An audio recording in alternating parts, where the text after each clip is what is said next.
Gold doesn't fit dark skin. Excuse me? I said it doesn't suit you.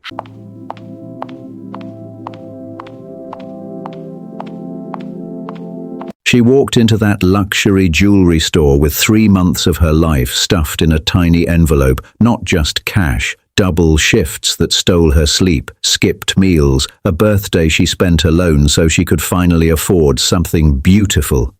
She'd earned this gold bracelet. She deserved it.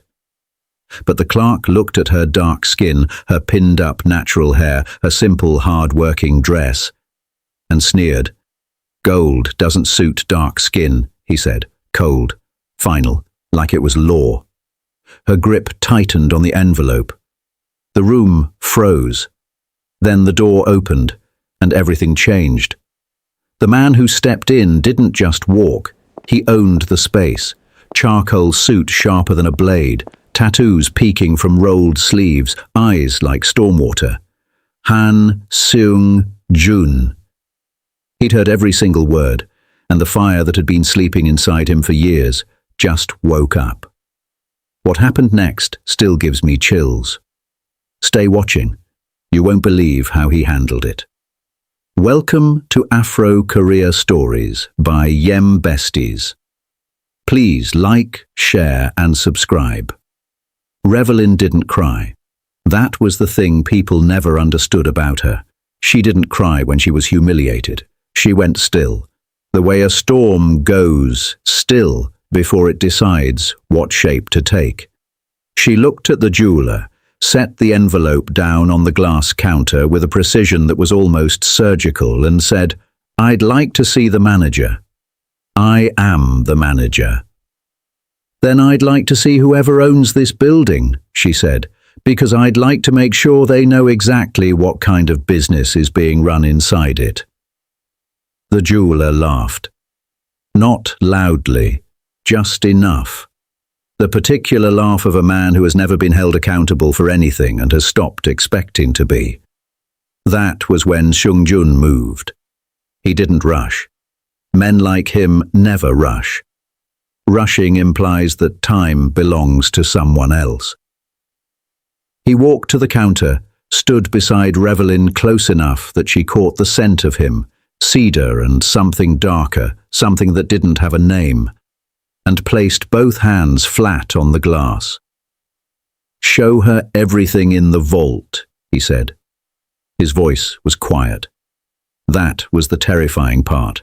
Men who shout are afraid their words won't land. This man's words landed before he finished speaking them. The jeweler blinked. "Excuse me, the vault." Seung-jun didn't look at him. He was looking at the bracelet Revelin had been reaching for. "Open it. Bring everything out.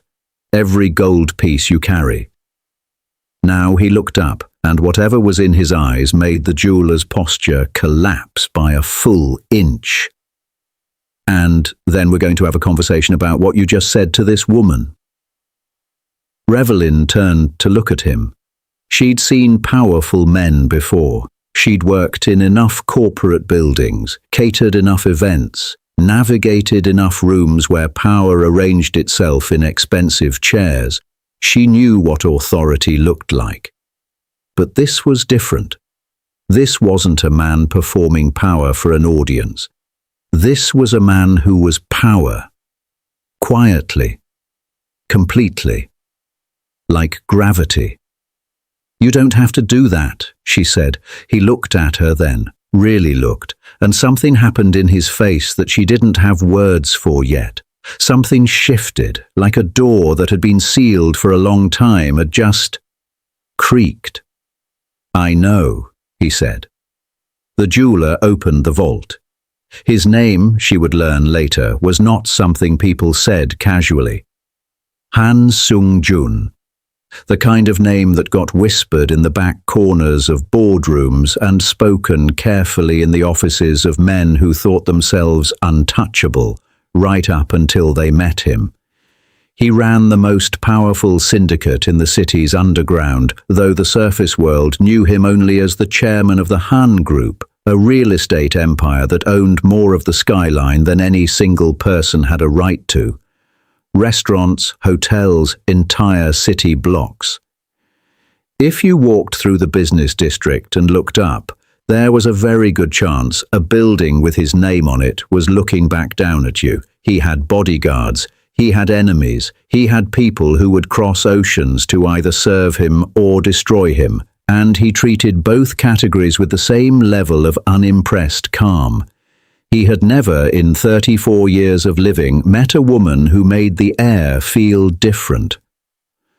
Until a Thursday afternoon in a jewelry store, when a woman in a simple dress set down an envelope with the quiet fury of someone who has earned every single thing they own, and looked at a man who'd tried to diminish her like he was something she'd already decided not to waste her time on. He bought the vault, not the bracelet. The vault, every piece in it. He had his assistant write the check before the jeweler finished pulling the second tray. Then he had every piece wrapped and placed in the store's own branded bags, and he stacked them on the counter in front of Revelin with a calm that was almost casual. "Choose what you want," he said, "for yourself, for whoever you came here for." A pause. For every time someone's told you gold isn't yours. Revelin stared at the bags, then at him. "I don't know you," she said carefully. "No," he agreed. "I don't take gifts from strangers." "It's not a gift," he said. "It's a correction." She studied him for a long moment, searching his face for the angle, the agenda, the thing men like him always wanted in return. She was good at finding it. She'd had practice. She didn't find it. What she found instead unsettled her more than any ulterior motive could have, because what she saw in his face was something that looked unexpectedly like recognition, like he'd been looking for something without knowing what it was, and had just found it standing next to a jewelry counter holding an envelope. She picked up the bracelet she'd originally come for. "This one," she said. "For my sister." He nodded. "And this?" She reached into the nearest bag, pulled out a thin gold chain that caught the light like it had been waiting for her. She held it for a second, then set it back down. Nothing else. He looked at the chain, then at her. "At least tell me your name," he said. She picked up her envelope, the money she no longer needed to spend, tucked it back into her bag, and looked at him one last time. "Revelin," she said, and then she walked out. He stood in the middle of a store full of gold he'd just bought on impulse, watching the door close behind a woman he'd known for 11 minutes, and felt something in his chest do something it had never done before. It ached. He found out everything about her by the next morning. Not because he had to, because he couldn't stop himself. That was the part that disturbed him most. Han Seung-jun, a man who made decisions the way other people breathed, effortless and without second-guessing, had spent half the night sitting in his office on the 42nd floor, staring at city lights and thinking about a woman who told him her name like it was the only thing she was willing to give. He had people for information. It took one call. Revelin Carter, 28, originally from Atlanta, relocated 3 years ago.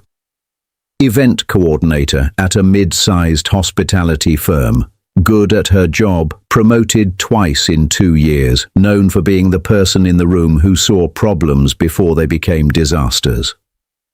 Rented an apartment in the east side of the city, paid her bills on time, sent money home to her mother every month without fail. No criminal record. No debt beyond a manageable student loan. One younger sister named Dana, for whom she had apparently been saving to buy a gold bracelet. He read the file twice.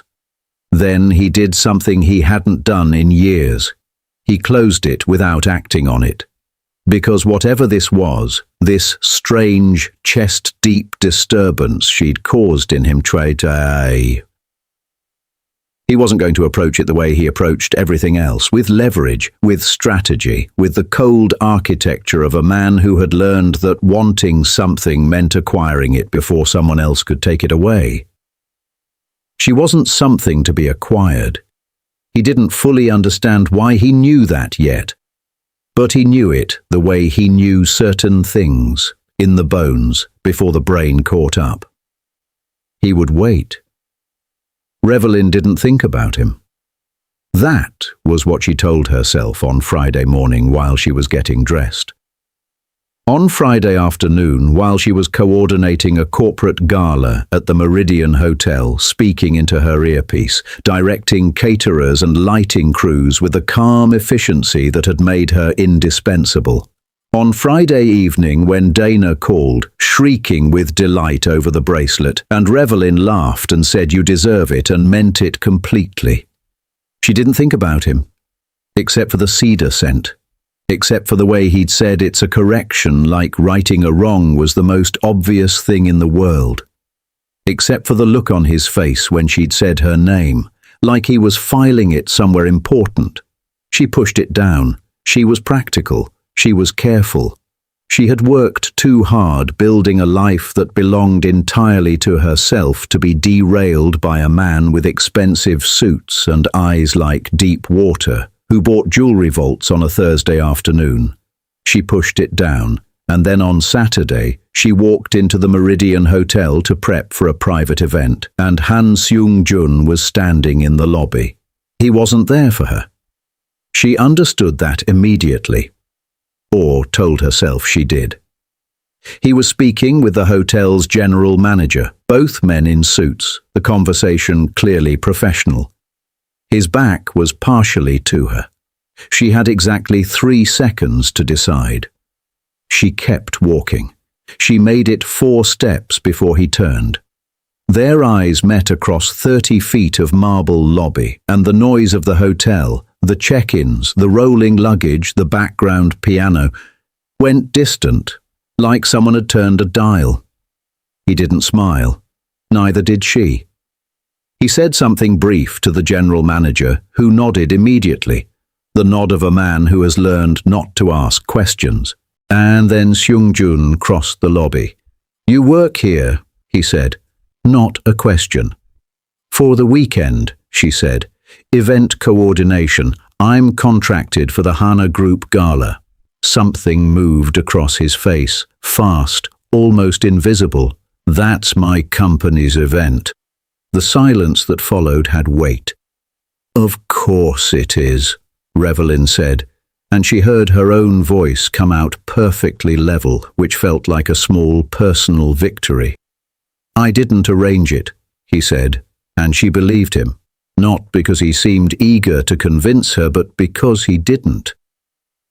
He stated it the way he stated everything, like a fact being offered, take it or leave it. "If you're uncomfortable, I can have the contract reassigned." She looked at him. "Why would I be uncomfortable?" "Because I bought a jewelry store's inventory 2 days ago, and I'm now coincidentally at the same hotel as you." "Did you know I'd be here?" A beat. "No." She held his gaze, measuring. "Then we're fine," she said. "I have a job to do." She walked past him. She felt his eyes on her back the entire way to the event floor. Her spine was very straight. Her hands at her sides were perfectly steady. Her heart was doing something embarrassing. The gala was flawless. It always was when Revelin ran it. 300 guests, a live quartet, a dinner service that moved like choreography. She was everywhere and nowhere, solving problems before guests noticed they existed, her earpiece alive with the low chatter of her team. She didn't see him for 2 hours. Then the dinner service began, and she was standing at the edge of the room doing a final visual sweep when she felt the air change, that same subtle rearrangement she'd felt in the jewelry store, and knew without turning. "Your team is exceptional," Seung-jun said beside her. "I know," she said. A quiet exhale beside her. almost a laugh. Not quite. You've done this room beautifully. She turned to look at him then because she needed to see his face when he said things like that, needed to check for condescension, for performance. There was neither. He was looking at the room, and his expression was simply honest. Thank you, she said, and meant it. He looked at her. Have dinner with me. I'm working. After. She turned back to the room. 300 people, crystal glasses, candle light. A man standing beside her who made the air feel different and hadn't once asked for anything she hadn't already decided to give. I finish at 11, she said. He took her to a restaurant that didn't have a sign. That was the first thing she noticed. No name on the door, no menu in the window, just a narrow entrance off a side street that a person could walk past 100 times and never register. Inside it was warm and low lit, the kind of place where the tables were spaced far enough apart that conversations stayed private, where the staff moved like they'd been trained to be invisible unless needed. The maitre d' saw Seung-jun and didn't check a reservation. He simply led them to a corner table near a window that looked out over the wet street below, pulled Revelin's chair without being asked, and disappeared. You come here often, she said, when I want to think. She looked around. You bring women here to think. He looked at her across the table. I've never brought anyone here. She held his gaze, deciding whether to believe that. She believed it, which was its own kind of problem. The food came without ordering. Small plates, perfectly composed, each one arriving at precisely the right moment. She ate without self-consciousness, which he noticed. Some people performed at tables like this. She simply ate, present and unhurried, and told him about the gala logistics with the quiet satisfaction of someone who loved their work without needing anyone to validate that love. He listened the way he did everything, completely. No phone, no distraction, just his eyes on her face like she was the only interesting thing in the room. You're staring, she said. Yes, he said. No apology. She set down her fork. Why did you really buy the vault? He was quiet for a moment. Not evasive. She was learning the difference. He was simply someone who didn't speak until he knew what he meant. Because he looked at you like you were less, Seung-jun said, and you're not. Simple. Devastating. You don't know me, she said softly. Same words as the store. Different weight now. I know you walked in there with 3 months of savings and held your head like you owned the building, he said. I know when he said what he said. You didn't flinch. You got precise. I know you bought 1 bracelet for your sister and put the rest back. He looked at her steadily. I know enough. Revelin looked at him for a long moment. What do you want from me, Seung-jun? The first time she said his name, he felt it land somewhere between his ribs. Right now, he said, I want you to finish your dinner. She told herself once was fine. Dinner once, a conversation that had no business being as easy as it was, and then back to her real life. The one she'd built carefully, deliberately, with no room in it for complications. He texted her the next morning. The chain you put back. I had it set aside. It's yours when you want it. She stared at the message for a full minute. I told you I don't take gifts.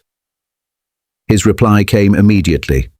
It's not a gift. I'm holding it until you decide you're worth it. Her thumbs hovered over the screen. That's manipulative, she typed. It's patient, he replied. She put her phone face down on the counter and went to make coffee and thought about him for the rest of the morning and didn't text back and felt the absence of not texting back like a low-grade current under her skin all day.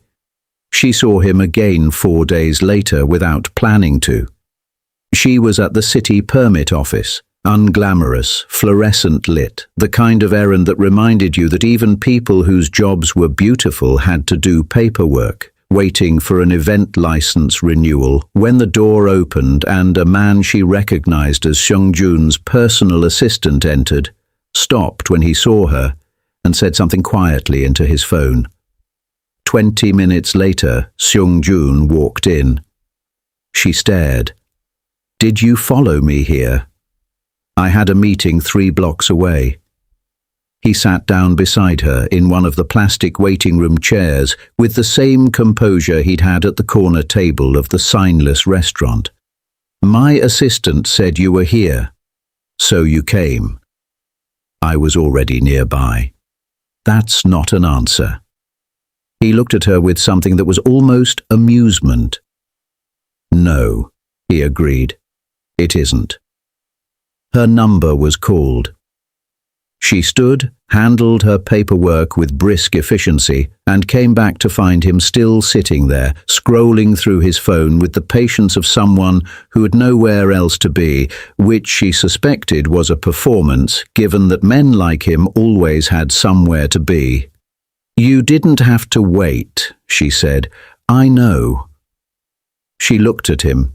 He looked back. "Coffee?" she said, finally. "There's a place around the corner, 20 minutes. Then I have to work." He stood without triumph. No smile, no satisfaction. Just stood and held the door for her and walked beside her into the grey afternoon like it was the most natural thing in the world. 20 minutes became 2 hours. That was the thing about him she hadn't expected. He was interesting. Not in the performance of interesting, not name-dropping or power-signalling the way men with his level of influence often did around women they wanted to impress. He asked questions, real ones. He wanted to know how she'd gotten into event coordination, and when she told him, stumbled into it after a hospitality job in college, discovered she had a talent for anticipating chaos and restructuring it into elegance. He listened without interrupting, without waiting for his turn to speak, without doing that thing where men nodded along while visibly composing their next sentence. He told her in return that he'd grown up in Busan, that his father had been a merchant who dealt in goods that were not always legal, that he had inherited an empire he hadn't chosen and had spent 15 years making it his own. He didn't make it sound glamorous. He made it sound like weight. "Do you ever want out?" she asked. A long pause. "I used to ask myself that." "And now?" He looked at her. "Now I'm asking different questions." The coffee shop was closing around them, chairs going up, a gentle hint. She checked her phone and felt the shock of lost time, 2 hours gone like minutes, and stood quickly reaching for her bag. His hand closed around her wrist. Light. A question, not a demand. She looked down at his hand, then up at him. "I'm not going to pretend I'm not interested in you," he said quietly. "I think you already know that. I'm not going to push, but I want you to know I don't do this. Whatever this is, I don't do this." Her pulse was a problem. "I know," she said. Because she did. She gently slid her wrist free, picked up her bag, walked to the door. At the threshold, she stopped, not turning around. "Text me," she said, normally, like a person. She heard something behind her that was definitely a breath of laughter. She smiled the whole way to her car and refused to feel embarrassed about it. 3 weeks passed like that. Texts in the morning, his always first, never demanding, sometimes just a single observation about something he'd seen that reminded him of her. A gold awning on a building. A woman at a crosswalk with the same precise posture. Thought of you. Short. Honest. She started looking forward to them the way she looked forward to coffee, which alarmed her enough that she mentioned it to Dana on their Sunday call. A Korean mafia boss bought a jewelry store for you, Dana said, and you're worried because you like his good morning texts. I don't know that he's Revelin, definitively in the mafia. Revelin. She was quiet. Girl, Dana said with the gentle devastation only a younger sister could deliver. You are already gone. She wasn't gone. She was careful. There was a difference, and she held on to it. She let him take her to dinner twice more. Real dinners, not the signless restaurant again, but places that were still quiet, still private, still unmistakably chosen with her comfort in mind. She noticed how he positioned himself between her and the door in every room. How he never touched her without permission but was always close enough that she felt the warmth of him. How, when other men looked at her in those restaurants, his jaw tightened by a fraction. Barely visible, but she saw it. She saw everything.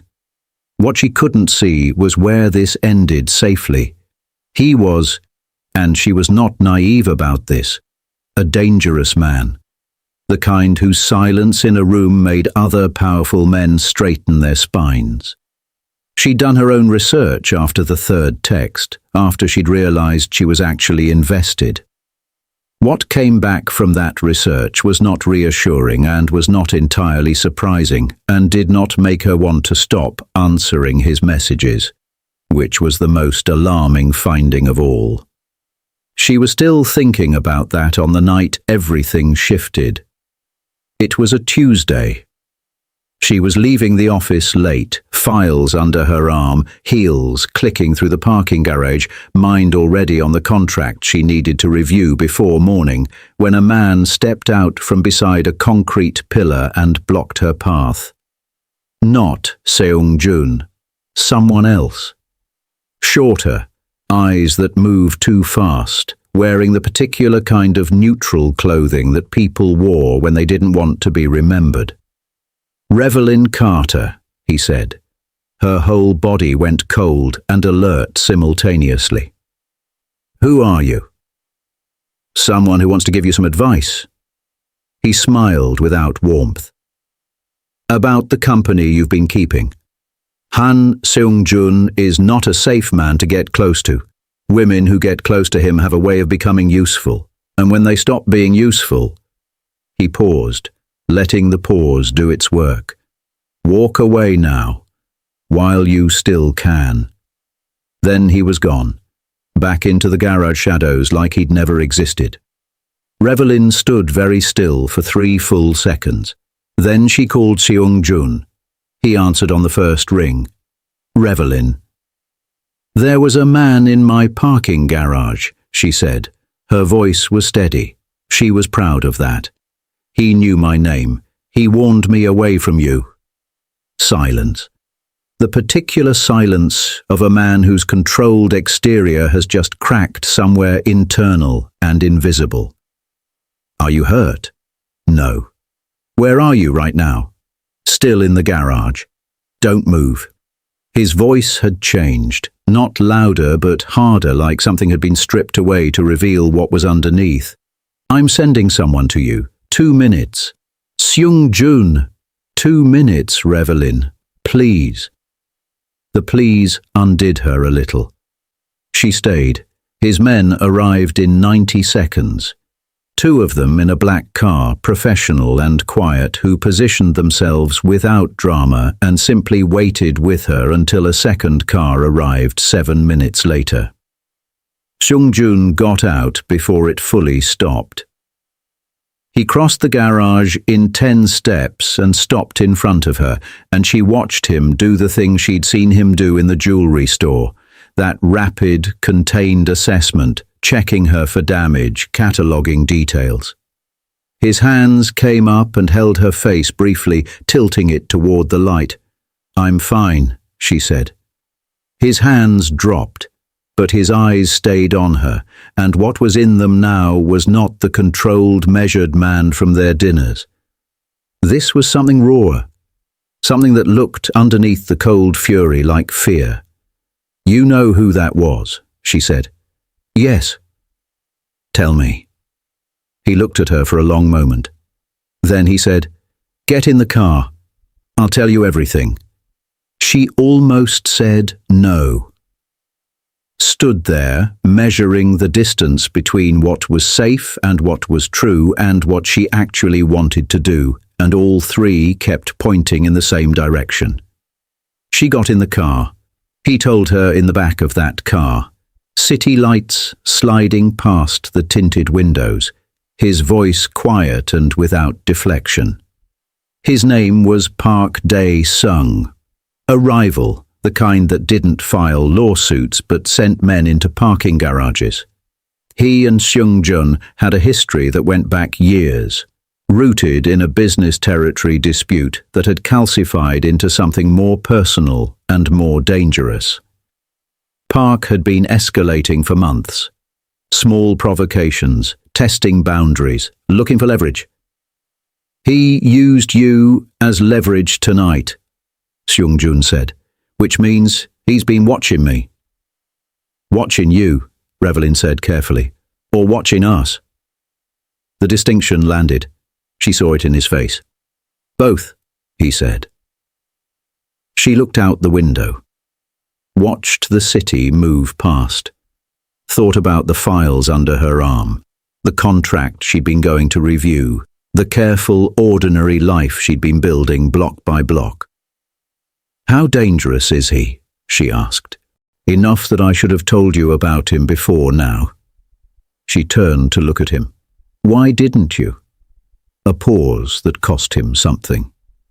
"Because telling you meant admitting how real this had become, and I wasn't sure you'd stay." The car was very quiet. "I don't scare easily," she said. "I know." His jaw tightened. "That's not entirely reassuring."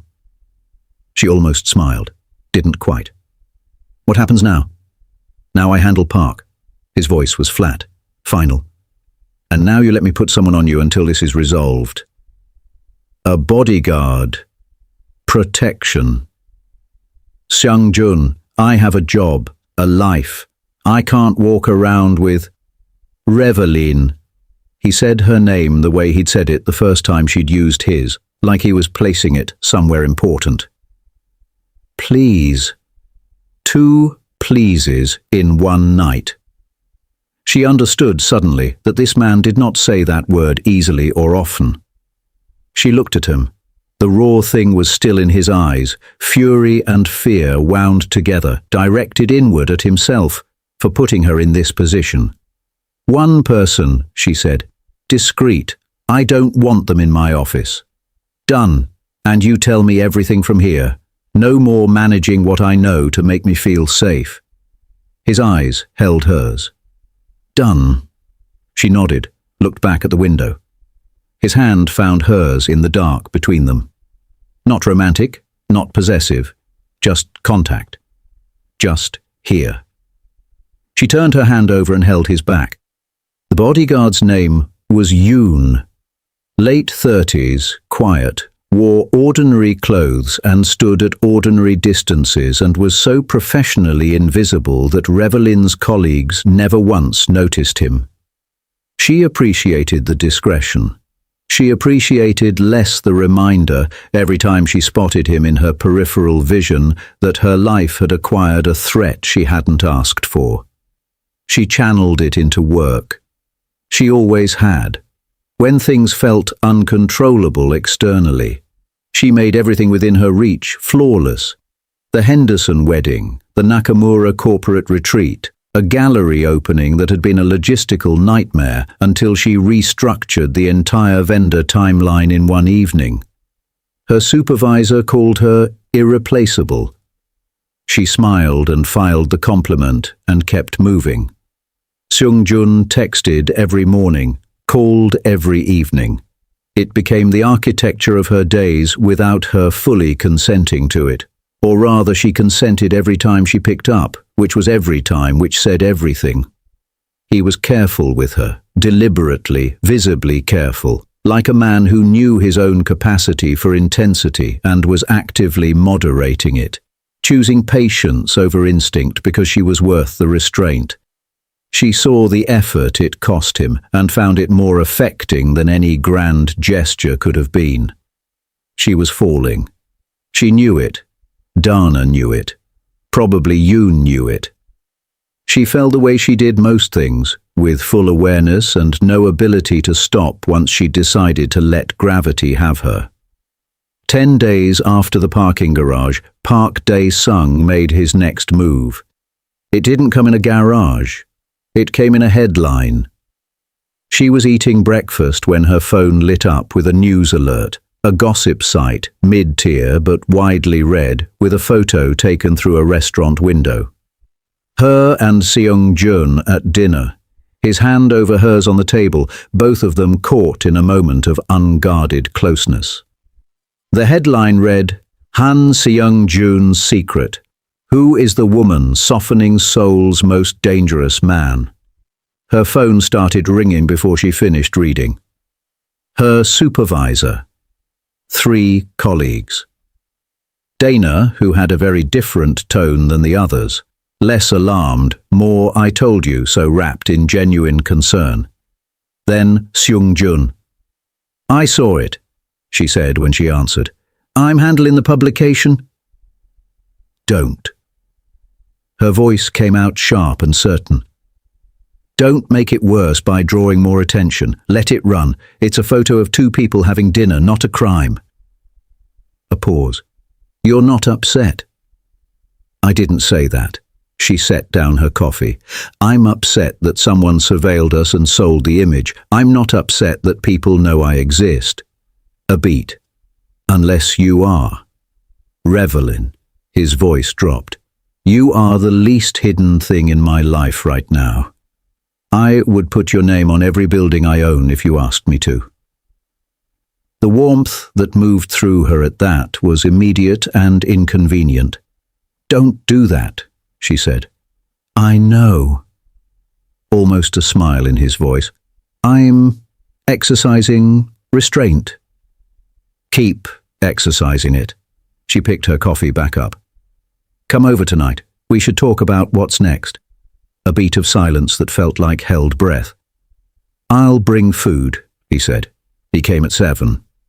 She buzzed him up and opened her door, and there he was, no suit tonight, dark trousers and a simple black shirt, the tattoos visible on his forearms, and he was holding 2 bags of takeout with the domestic ordinariness of someone who had been doing this for years. It was the most dangerous she'd ever found him. She let him in. They ate at her small kitchen table, her space, her domain, her mismatched chairs, and the plants on the windowsill and the files she'd pushed to one end to make room. He ate like he belonged there. Like the ordinary details of her life were things he was quietly memorizing and finding valuable. "Park is escalating because he's losing ground," Seung-jun said, refilling her water without being asked. "The photo was a message. He wants me distracted or reactive, which you won't be, which I'm working very hard not to be." He met her eyes. "Protecting you makes me reactive. I need you to know that. You are the clearest liability I've ever had, and I mean that as the most genuine thing I've said to anyone." She looked at him across her small kitchen table with its mismatched chairs. "I'm not a liability," she said evenly. "I'm a person. Yes." He didn't flinch. "A person I would burn things down for, which in my world makes you a target and makes me reckless. Both of those things are dangerous." "So, what are you saying?" He was quiet for a moment. "I'm saying I should probably walk away from you. And I'm saying I can't. And I'm saying I needed you to know both of those things because you deserve honesty more than you deserve comfort." The kitchen was very quiet. Revelin set down her fork, stood up, walked around the table and stopped in front of him, and he looked up at her with that raw thing fully visible now. No performance, no control, just a man who was completely undone by someone he hadn't seen coming. She took his face in her hands. "I decided to stay the night in the parking garage," she said quietly. "Not in the car. Not when you said please. In the garage, when I was still alone, 30 seconds after that man walked away. I decided then. Everything since has just been me catching up to that decision." Something broke open in his expression. He stood. Slowly. And when he was standing, she was close. Close enough that the cedar and dark scent of him was all around her, close enough to feel the warmth radiating off him, and his hands came to her waist with a gentleness that felt enormous coming from someone who could level buildings. "Revelin," he said. Just her name. Like it was the only thing. "I know," she said, and kissed him. It was nothing like she expected, and everything like it should have been. Not desperate, not explosive, though it became those things, slowly, inevitably, like a tide that doesn't rush but arrives completely. He kissed her the way he did everything. With total attention, like she was the only interesting thing in any room he'd ever been in, and she felt herself lean into him fully, her hands in his hair, his arms pulling her closer with that enormous, careful gentleness. The city hummed outside her window. The takeout went cold on the table. The kitchen light was still on when they moved away from it, and the rest is told only in the warmth that filled that small apartment, in the way he said her name in the dark, like a prayer he'd only just learned, in the way she traced the ink on his arms like she was reading a language she'd always somehow known. Later, much later, she lay in the dark, listening to him breathe beside her, and felt the particular terror of someone who has let something real all the way in. No walls, no careful distance, just this. His hand found hers in the dark. "Still here," he said quietly, like he knew. She exhaled. "Still here," she confirmed. Park Dae-sung made his final move 3 days later. Not a photo, not a man in a parking garage. He took her. She was leaving a venue walkthrough, Yoon momentarily separated from her by a closing delivery door.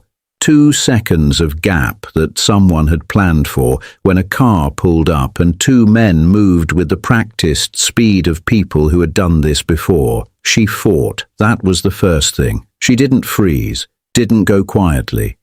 She got one elbow into a face hard enough to feel the crunch, bought herself 3 seconds and nearly made it back to the entrance before the second man caught her, and then the world went briefly dark.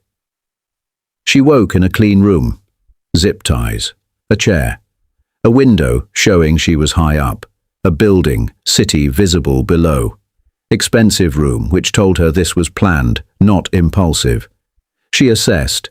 Tested the ties, tight, but her hands were in front of her, which was a mistake on their part. Looked for cameras, found one, looked away, counted the sounds outside the door. 2 sets of footsteps, a brief radio crackle. Her phone was gone. Yoon would have raised the alarm within minutes of losing her. Seung-jun would know. She needed to buy time and not panic. She breathed. Thought about the parking garage, thought about the small kitchen table, thought about hands in the dark saying "still here."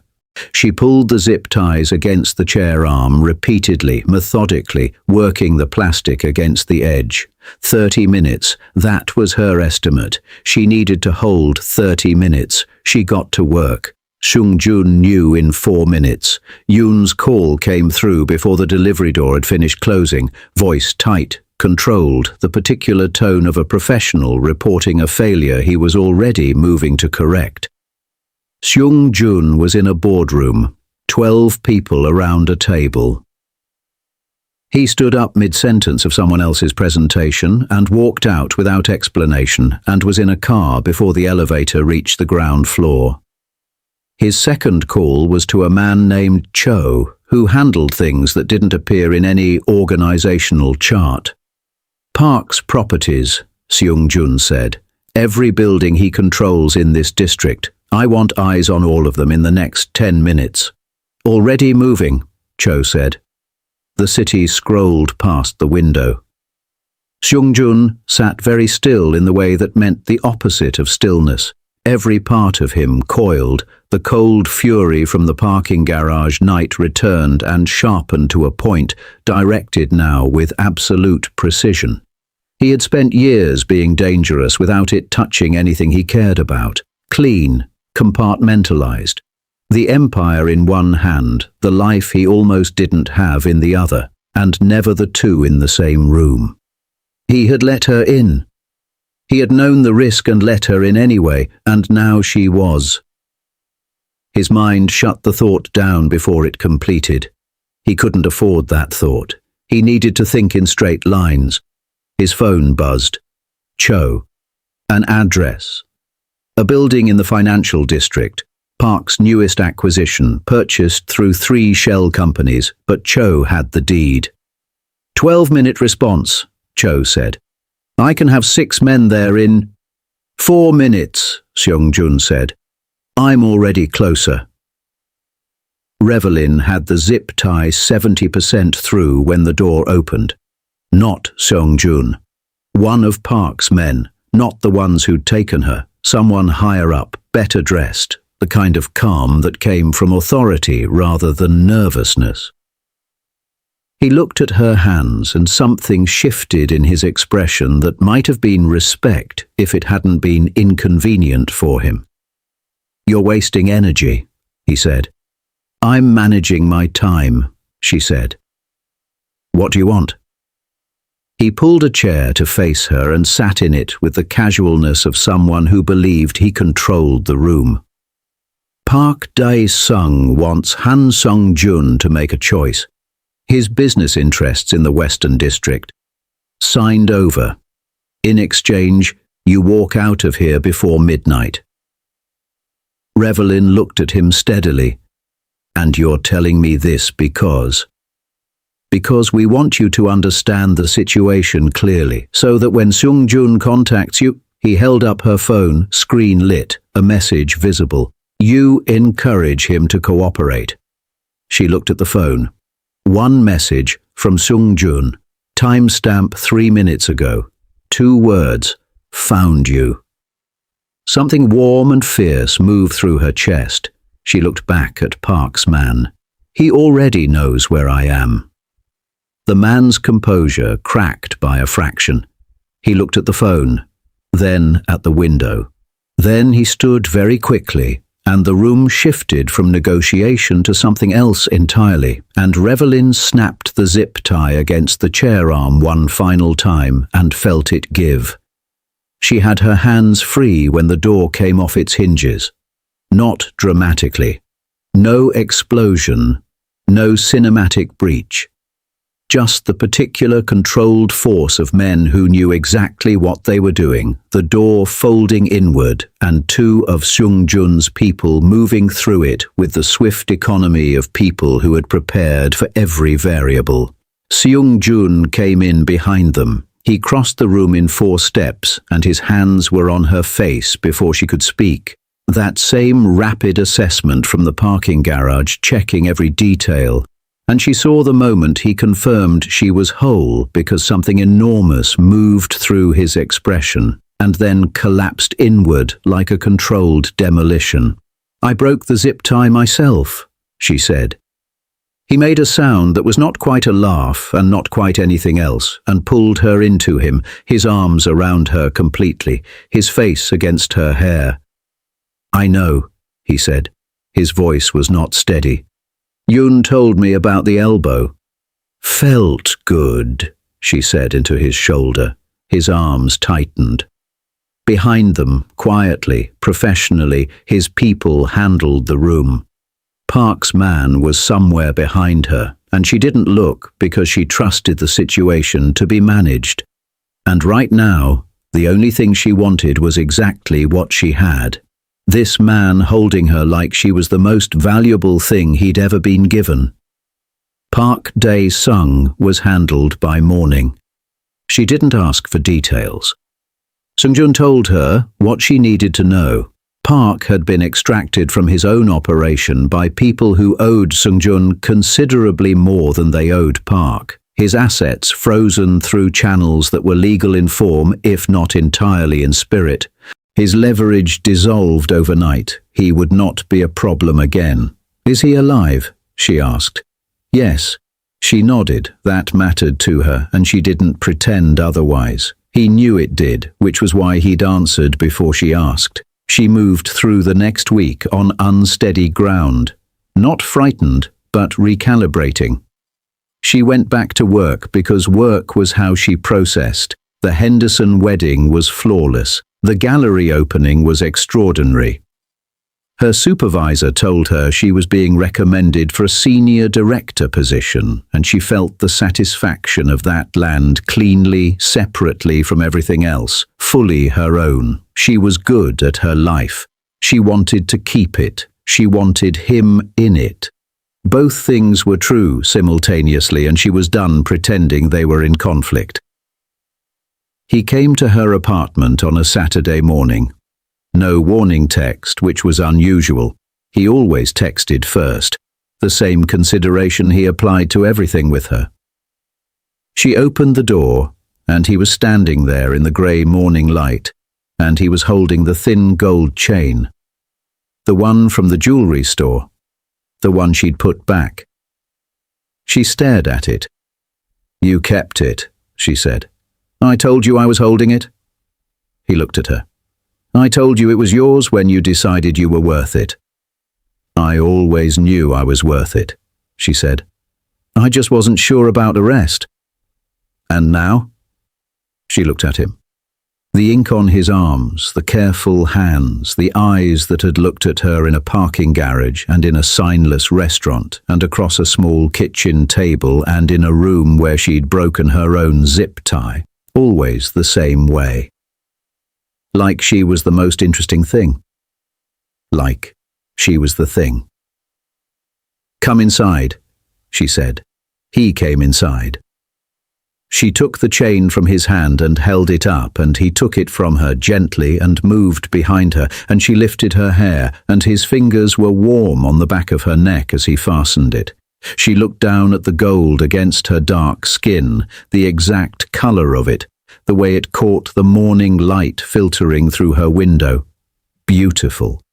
Completely, simply, undeniably beautiful. "I love you," he said. Behind her, his voice low and direct, no performance in it.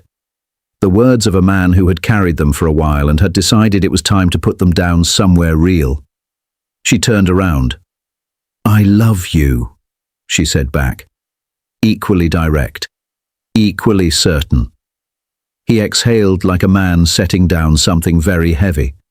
Then he kissed her, slow, unhurried, morning light soft.